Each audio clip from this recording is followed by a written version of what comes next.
This is the Physical Activity Researcher Podcast, a podcast for researchers of sedentary behavior, physical activity, and sports. Join for a relaxed dialogue about research design, practicalities, and, well, anything related to research. Learn from your fellow researchers useful and relevant information that does not fit into formal content and limited space of scientific publications. And here is your host, researcher and entrepreneur, Olli Tikkanen. Welcome everyone. I'm here at the Norwegian School of Sports Sciences and looking forward to our discussion with the guest of today's episode. He's working as a researcher at the Department of Sports Medicine at the NIH and associate professor of University of Agder. His research is focused on physical activity epidemiology and measurement of physical activity. He is involved in the National Surveillance Service of Physical Activity and Sedentary Behavior and the International Children's Accelerometer database. Ladies and gentlemen, I am honored to introduce our guest, Bjørge Herman Hansen. Welcome. Thank you very much. Thanks for having me. Yeah, that's great. So this institute is on the top of a big hill. How do you commute? Well, my current situation is that I work in Kristiansand, a town in the very south of Norway. Yeah. So when I am here at the Norwegian School of Sports Sciences, I go by train. Yeah. But when I am in Kristiansand, to my everyday work, I try to ride my bike as much as possible. Yeah. It's a bit hard when it rains, but still I try to ride my bike. Yeah. It beats the traffic. Yeah. Oh, that's good. So about the research, what are the things in research that you find most interesting? Yeah, that's a broad question. I'm really intrigued by the fact that we are now able to measure how much we move, relatively accurate compared to what we used to do, and all the implications that has for our field. Which basically is physical activity and health. Yeah. And so you have done the studies related to the International Children's Accelerometer database. How is this work done? Well, the ICAD is it's an international consortium. We are more than 20 partners from around the world who have performed studies in the respective countries. And have been willing to share data, to pool data in order to make one big database where we try and harmonize all these physical activity data so that they are comparable across studies in order to create a bigger sample, basically. That enables us to detect clinically meaningful associations between activity or exposures of activity and inactivity to health outcomes that we haven't been able to, that we are not able to see in smaller samples. It's hard with kids and health outcomes because kids will not have like a full-blown NCD. You will see perhaps one or two risk factors popping up in kids that are. So with kids, you're always only measuring just risk factors. Yes. Yeah. And how many participants? How much do you have people in the data? Currently in the database, there are about 55,000 kids with activity data and some health outcome. One or more health outcome variables. From typical weight circumference to the full sets of metabolic risk factors. And when you analyze, do you actually have raw data of 55,000 people? Or? We have raw data. I mean, you should put, with how we look at raw data today, you should put some quotes around the raw data, because these studies date back to early 2000, and in early 2000 we had accelerometers that were a bit limited in storage and battery, so the data available is vertical axis accelerations in relatively long periods of time. So you have a relatively crude measure of intensity, for example, but still amazing data and still far superior to questionnaires, as you know. Yeah. So there's still a lot of use for the old data. And what I think is very fascinating with ICAD is that we're actually able to put all this data still to good use. And could you tell a little bit more about how do you harmonize the data? Yeah, well, in order to harmonize it, or harmonization of data basically means to get all your data ducks in one row or to swim in the same directions. So as long as you have the majority of ICAD data is what it is, high resolution, vertical axis, that means that we have to make all the newer data retrospectively comparable. So we need to reduce high resolution data into 60-second vertical axis in order to pool this data. Yeah. And what do you think? How much do you lose valuable information with this downgrading of the data? Yeah, it's a good question, and I don't have the exact answer to that. But you it's fair to suspect that perhaps vigorous intensity is a little bit underestimated using higher resolution or lower resolution data. Yeah. So basically, it's cutting out the higher. Yeah, I mean, sure, it will miss out on short bouts of higher intensity activity, which maybe you see more of in kids compared to adults. Yeah. In adults, I don't think that's such a big of an issue because adults tend to have a more sustained, continuous activity pattern, more deliberate. If you are walking, you are walking. Yeah. If you are out for a run, you're doing it for a while. Yeah, it's quite interesting when you just observe kids. They are like running full speed. Yes. 5 seconds. Then they go down, they lay down, jump, and. But still, it provides a very good estimate of overall activity levels, levels of a certain intensity. Yeah. So basically, from this good data set, what have you find out?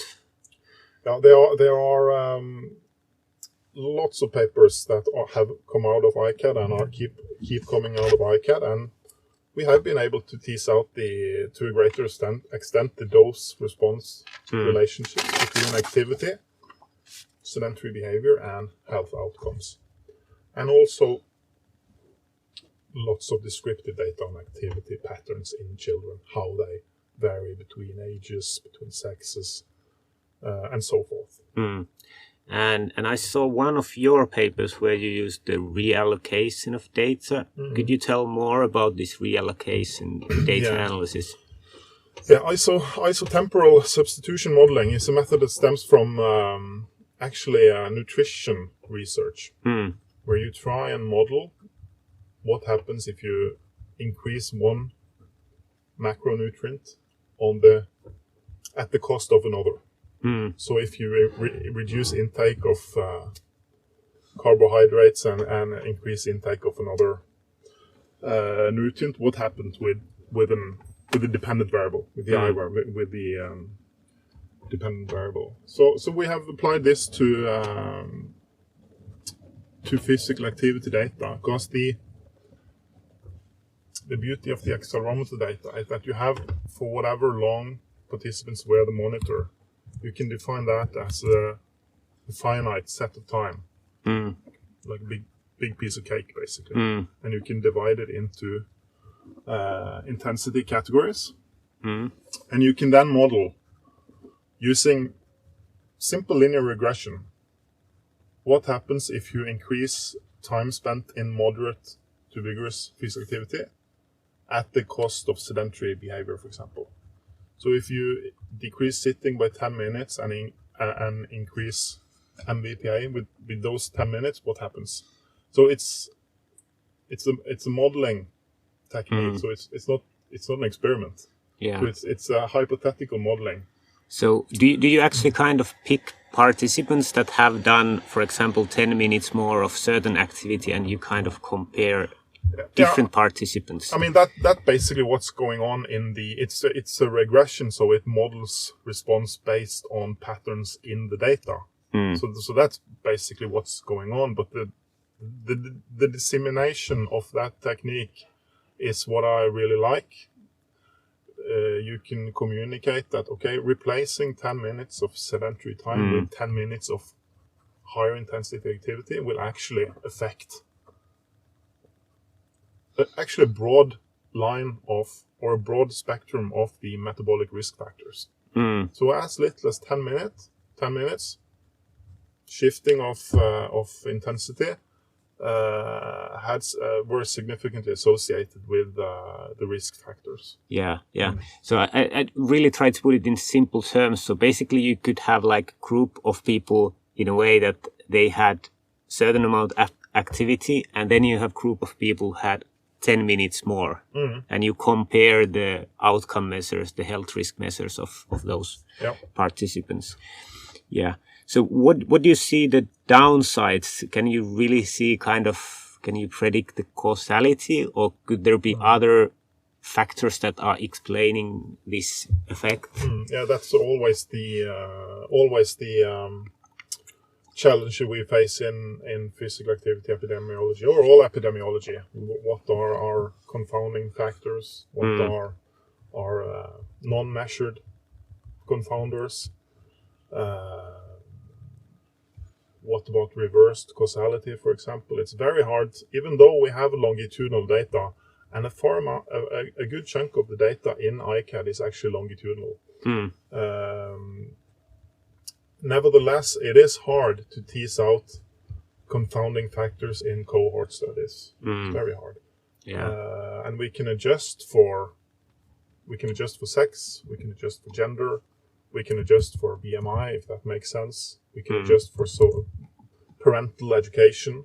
But it's still hard to tease out whether, well, what is it? Yeah. And so what kind of data you need to be able to do it? How big the data set needs to be, and what are the other requirements for the data? In order to really establish causality between an exposure and an kind outcome, of even to do this reallocation analysis, like what do you need from data point of view? Well, the best thing would be if you had perhaps a good measure of 24-hour activity, or at least as much of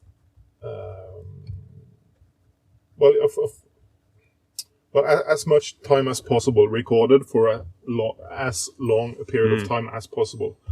Because typically we measure children or adults for perhaps for 4 days, or perhaps for a week. A week is more common now. I mean, and then we assume that 1 week is provides a good picture of the overall activity levels, and that might not be the case. Yeah. I mean, you might overdo a little bit once you are measured. I don't think that's a big problem, especially if you measure for a week. But still, that's always a question. If you are measured, how you will probably overreact, or social desirability bias, or reactivity, or Hawthorne effect. It goes by many names. But a rich signal for as long as possible. Yeah. And health outcomes both at baseline and by the end of the study. So in order to try and adjust your analysis for baseline values of whatever risk factors you are. Could you theoretically do it without the base and follow-up values, or do you just need one, but it makes it better to have both? Or it improves it if you have both, but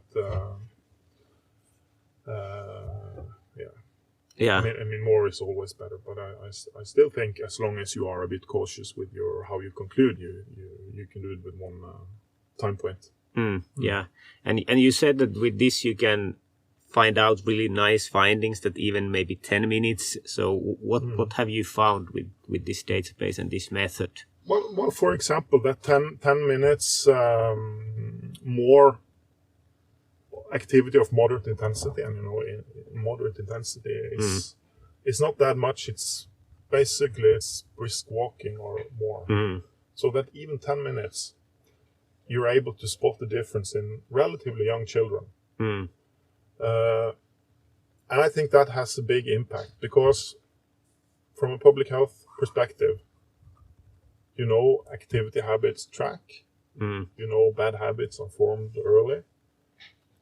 And also, that the population level perspective is really interesting. And if a 10-minute increase is the aim, instead of 30 minutes or even 1 hour, maybe it can make public health work a bit more realistic, if you know what I mean. And that is something that we should aim for. And you see the same as quality of longitudinal studies gets better. And with better, I mean longer follow-up times, better measurements of exposure, objective measures. You are, to a greater extent, able to tease out specifics of the dose-response relationships between physical activity and health. And the new study from our group here at the Norwegian School of Sports Sciences, with a fantastic group of international partners, recently published, Ulf Eklund is the main author, in BMJ, illustrates this in a very good way, I think, where we have a systematic review and a meta-analysis of 8 studies. Large cohort studies from UK, US, and Scandinavia. Just short of 40,000 participants, followed for a mean period of 6 years. And they have baseline measures of activity and sedentary time using accelerometers, an objective device that measures how much you move. And we were able to show, if you divide the group in 4 quartiles, you have the quartile 1, which is the 25% with the lowest activity levels. Quartile 4, the most active. And we see clear reductions in mortality risk, just going from quartile 1 to quartile 2. So risk reduction of around 60%. Between the least active and the most, also the second most active group. Second most active only. So that's a big. I mean, the biggest risk reduction is between group of quartile 4 and 1. But there's a marked reduction going from 1 to 2. And I think that's where the really beautiful public health message lies. This podcast is sponsored by Fibion, a research device that has been shown to be valid in tracking sitting, standing, physical activity and energy expenditure. Furthermore, Fibion has been shown to be valid categorizing physical activity into light, moderate and vigorous intensity. In addition to scientific accuracy, Fibion provides automatically produced and easy-to-understand reports for research participants. Get scientific validation and learn more about Fibion at fibion.com/research. So basically, what kind of mortality differences you found between the different quartiles? There was about a 5-fold increase in number of deaths if you compare quartile 1 to quartile 4. And there were marked reductions in mortality risk between quartile 1, the least active, and quartile 2, which are the second to last active group. And the difference, the difference in absolute numbers between 1 and 4, 1 and 2, was approximately 5 minutes of moderate to vigorous physical activity. Or a little bit more than 1 hour of reduced sedentary time. And of course, you always need to remember that it's all-cause mortality, but there's a lot of musculoskeletal things. There's things related to happiness, mental health problems, which we don't see in these. And yes, I mean, these are the hardcore, really hard endpoints. I mean, dead or alive. But you are you are very correct. And I mean, the acute effects of, not exercising, but walking, being active. I mean, there are tons of acute effects. And there are numerous long-term effects. And I find that very interesting. Yeah, yeah. Very, as like a public health, the magic pill of public health. Yeah. We need to get people to realize that a little bit is better. Increase a little bit.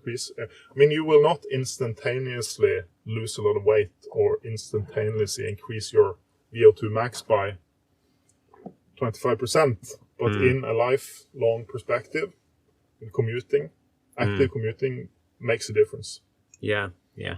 And how do you see, like, we find, for example, that very small difference is big for the public health perspective, but how do we make people to motivate? How do they find incentive? Let's say that if you're a little bit more active and your diabetes risk decreases 8% in 30 years' time, it won't change the behavior of very many people. Yeah, no, you have a very good point. And we know that behavioral change interventions perhaps don't show a lot of effect. In this, they have limitations. Not a lot of them have a very long follow-up time, for example. So it might be certain effects of an intervention that takes a bit of time to mature or to take a stand in your behavior. So some effects maybe are masked by low or short follow-up time. But I think that it's a hard sell. I mean, the whatever % reduction in risk of some communicable disease 40 years from now. Yeah. So I think the way forward is structural interventions. I mean, make it easier for people to commute.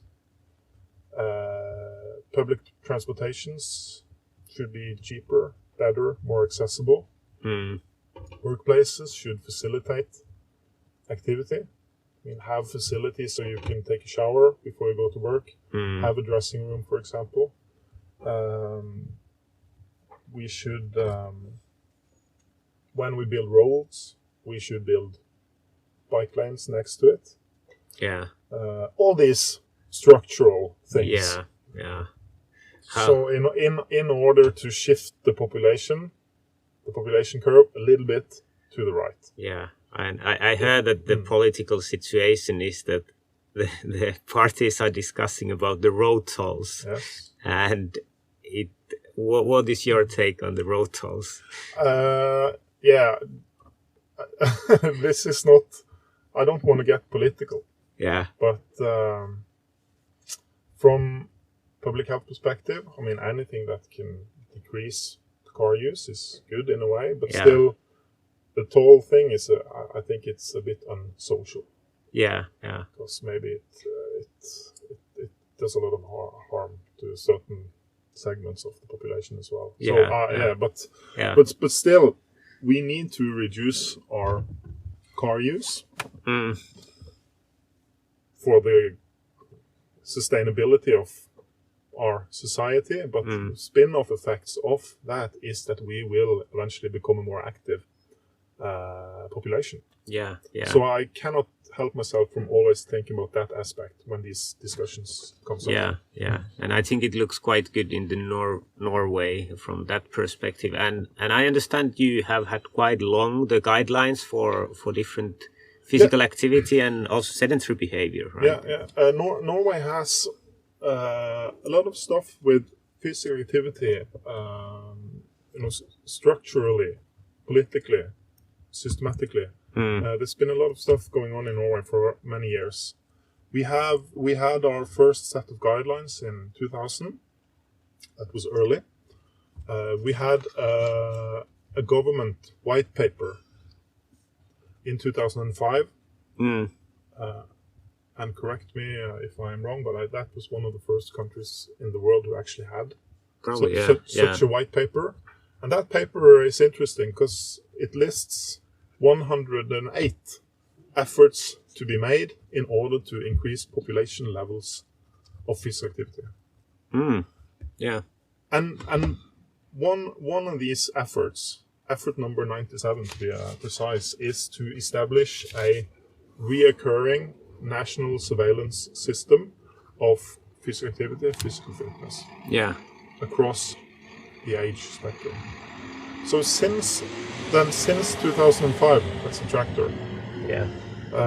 So since 2005, we have now had 5 population representative studies of activity levels of sedentary behavior and physical fitness in Norwegian kids, youth, adults, and older people. Mm. So we have fantastic data on how active we are in Norway. Yeah. So we are able now to show graphically, or among going from 6-year to 9-year kids, we see a 30% reduction in activity levels. Going from being 9-year to being 15-year-old, you see a 30% reduction. All right. And another 30% reduction into adulthood, where your activity levels are relatively stable until you reach approximately retirement age. Then you see a marked decline. Yeah. So it goes down quite a bit if you go 30, and 30%. Definitely. Yeah. So and we have these guidelines. They're 1 hour of moderate to vigorous activity per day for children, and approximately, according to our data, around 90% of Norwegian 16-year-olds meet these guidelines. But then it drops, and approximately 1 in 3 adults meet these guidelines. Yeah. Yeah.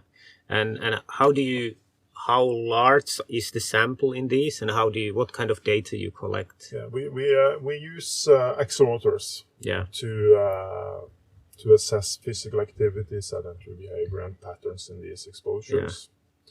We use it varies a little bit from study to study, but we have, for quite a few of these studies, we have done direct measurements of physical fitness, or measured maximal VO2 max. Yeah. In both 9 and 15-year-olds and adults and older people. Yeah. And it's not a submaximal test, it's a direct measurement. Yeah. Where they perform to maximal exhaustion. So we have good data on the fitness levels as well in Norway. Yeah, yeah. And you said accelerometers. Where do you wear it? Yeah, we have consistently put our accelerometers on the hip. On the hip, yeah. And we have followed very closely the development in this field. Some big studies have moved the accelerometers up to the wrist, which have certain advantages, but also disadvantages. But we have always been governed by the main tasks of our studies is to track the trends in the population level. So we have been it's been relatively straightforward for us to make the decision to keep the accelerometer on the hip for this sample. Yeah, and it's very nice. It's retrospectively comparable. Yeah, we have high resolution data, but as you know, they are all, as long as you have higher data, you can always back transform to make it comparable to the oldest data. Yeah. So I think our data is and our sample is. But I said 5 studies, so 5 waves of data collection, and between 3,000 and 5,000 participants per wave, approximately. Yeah, and it seems that in your institute you are doing a lot of meta-analysis and harmonizing of data, so I can see that you have learned the lessons doing those. Yeah, it's things. hard. It's hard. You run into all sorts of challenges. All of a sudden, 2 generations of monitors are not comparable, for example. Yeah, yeah. So it's a challenge. That's a challenge. Yeah, yeah. And I noticed from your publications you have also done some validity studies. What was this about? Yeah, that's a good question. So my very first validation paper it's a very simple paper, but I think it holds merit. It basically showed that accelerometers worn on the hip cannot assess cycling. I mean, no surprise. Yeah, no surprise. When you look at the the principles, but still, it shows that it works very poorly for cycling. Yeah, and also uphill and downhill walking, for example. But yeah, so various validations of various comparisons between monitors, comparisons between sites, comparisons between brands, and so forth. Yeah, yeah. This podcast is sponsored by Fibion, a research device that has been shown to be valid in tracking sitting, standing, physical activity and energy expenditure. Get scientific validation and learn more about Fibion at fibion.com/research. And I heard that you are also teaching statistics. How do you feel about that? Yeah, I do a lot of teaching in scientific methods and statistics, and I absolutely love it. I am no statistician. Yeah. So sometimes I struggle a little bit with all the math behind some of the more complex analysis. But I think I really enjoy teaching because students respond to it. They realize that it's a tool they need. And I think it's very important that we really stress this sort of education, not only in higher education, but also lower.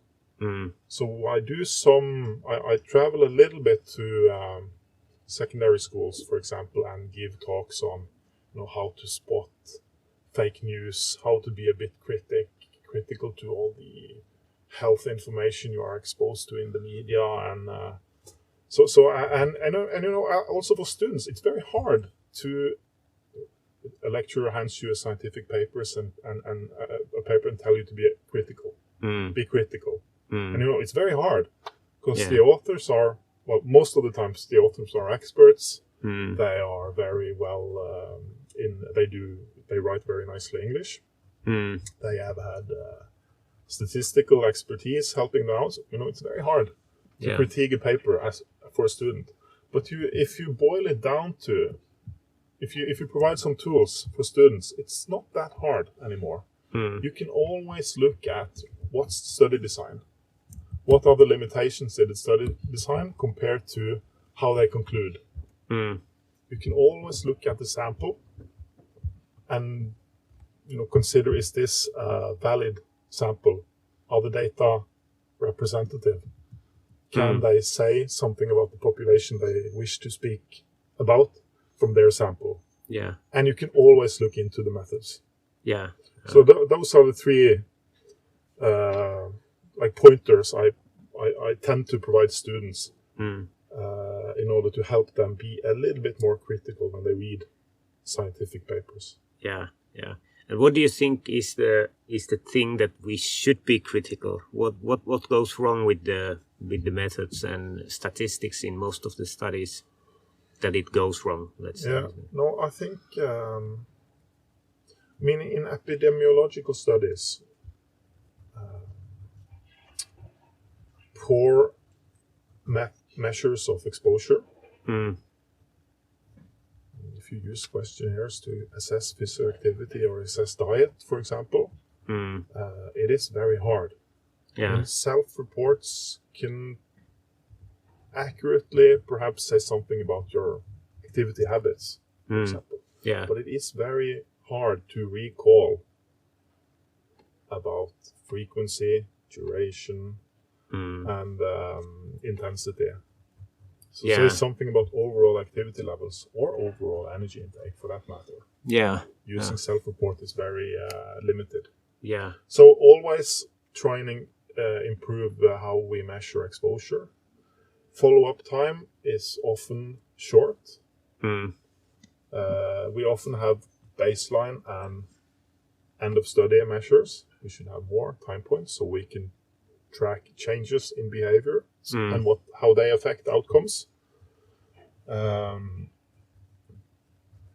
Reverse causality is always something that lies there, a little bit hidden. Why are the people in quartile 1 actually in quartile 1? Is it because there's some underlying disease or something is about to happen which makes them the least active point?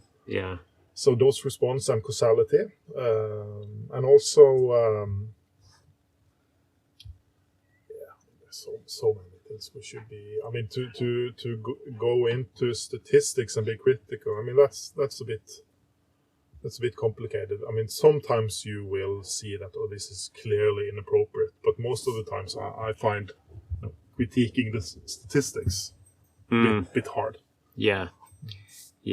And you said that the self-reports are difficult. Maybe it's easier to remember when you exercise. How do you see the sedentary behavior self-reporting? Yeah, what is the... No, you are exactly right. And I mean, as I said, perhaps you're able to remember when you exercise. But you will tend to over-report. Yeah. And perhaps as more or even more importantly, you will tend to not remember when you are just moving around. So you will underestimate light physical activity. And you will also underestimate sedentary behavior. Yeah. And that has some effects on what we see from these studies. So if you underreport or overreport an exposure that is, respectively good or bad, that can attenuate the effects, and it tends to draw the conclusions towards the null hypothesis. Yeah. And I think it's more like subconscious when we sit and the light activity. Yes. But when we do exercise, it's very conscious choice to go and do it. Yep. And maybe that's why it might be effective when we change environment and norms, that people actually start to do the light activity more if they get it on the habit level. What do you think of habits and light activity and so on? No, exactly, and that goes back to my earlier point that it's very hard to change people's habits. We are animals of habits. It's very hard for us to change. So we need to, in a way, force that change, I think, with structural interventions and efforts. Yeah. So we need. It's hard. It's hard to put because it's very hard to put the price on prevention. And politicians tend to work in 4-year cycles. Yeah. So it is very hard work. Yeah. To push for shifting that population curve 10 minutes to the right. Yeah. The politicians won't see it in their term if it finishes. Yeah, and then I know it's but the cost benefits analysis are mind blowing in a way. Like how much you are actually saving on becoming more active as a population. Yeah. And I'm looking here at your publication list. There's so many different things you have been involved in, many papers. Which themes would you like to discuss? Like, what are the most interesting ones? Yeah, I like. I really like the descriptive epidemiology, and you can perhaps label it as a bit simple, but I think not. I think it's very important. I think it's very interesting.